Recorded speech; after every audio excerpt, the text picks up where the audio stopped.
à cela, le fait que je suis extrêmement attentive à ce qui se passe sur le terrain, notamment de ces luttes-là. Et par exemple, j'écoute Frédéric Lordon. J'aime beaucoup Frédéric Lordon, je le respecte.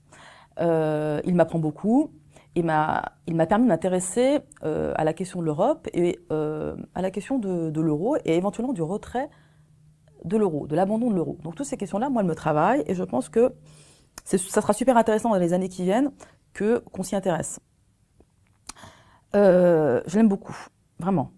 Je trouve qu'il est intéressant, je pense qu'il est absolument nécessaire et je me réjouis que ce soit quelqu'un comme lui qui aujourd'hui occupe le devant de la scène. Et j'ajoute que je sais qu'il signe des tribunes, des pétitions contre les crimes policiers par exemple, ce qui me le rend extrêmement sympathique. Il n'en reste pas moins que j'ai écouté ses dernières interventions, notamment celle de Tolbiac récemment. Ambiance mai 68, super, génial.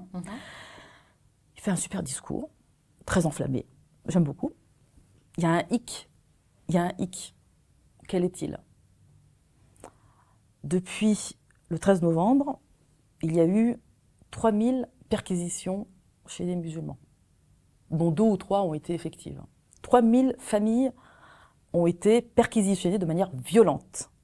Les quartiers populaires, beaucoup de quartiers populaires sont traumatisés par ces perquisitions. Pas un mot. Il ne s'est rien passé. Il ne dit rien sur l'offensive idéologique raciste, complètement décomplexée depuis les attentats. Vous voyez, qui stigmatise les quartiers et en particulier les musulmans.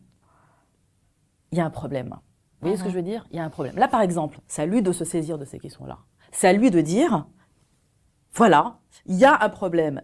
On est en train d'attaquer le salariat et à côté de ça, il y a tout ce qui se passe dans les quartiers populaires. Il ne fait pas la jonction, il ne le fait pas spontanément.